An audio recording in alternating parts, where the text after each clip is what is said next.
King of Peace, mfalme wa amani, mfalme wa amani. Ikiwa unamheshimu Yesu, naomba uwe na adabu na utulivu na ujiheshimu wewe mwenyewe hapo ulipo na utulie. Nataka nikufanye maombi ya kuombea neema ya Mungu.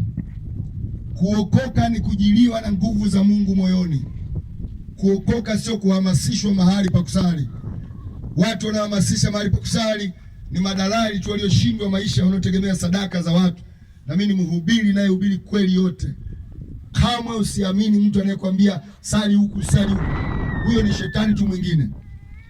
Ila ukiokoka sali popote kwa sababu una Yesu moyoni. Amina, amina. Narudia tena, asiweko mtu atakaye kuhukumu ukiwa na Yesu moyoni. Yesu atakupa dira inayopaswa kwenye maisha yako. Jipiganie nafsi yako, jiokoe nafsi yako. Na jana niliwaambia, ikiwa umeokoka na umekosea usijihukumu. Biblia imesema mwenye haki anaanguka hata mara 7. Kuna aina ya dhambi imekushinda mara 2 mara 3, usijihukumu, uko msamaha. Ndio maana aliyooga huwa anatawaza.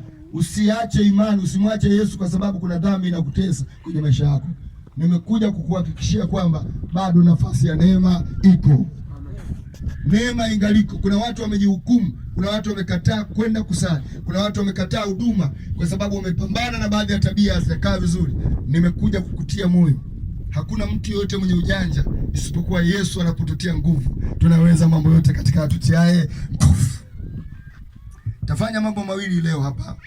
Jambo la kwanza, nitawaombea baraka. Na Yesu akiingia moyoni mwako atakupeleka mahali pa kusali. Sisi wahubiri ambao tumevuka level fulani huwa tuwaelekeze watu wakasali wapi. Huwa tunawaelekeza watu Yesu aingie mioyoni mwao. Tunachojua hapo tumepanda mbegu ya amani. Amina, amina.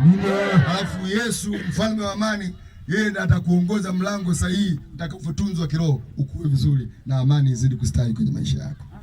Na ukienda mlango haufundishi amani, huwe sio wa Kikristo. Ndicho tunachokuhubiri hapa.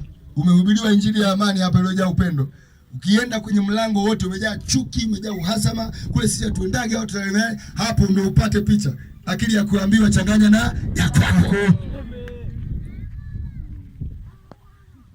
Nawaombea baraka wote, na ni baraka za bure za watu wote.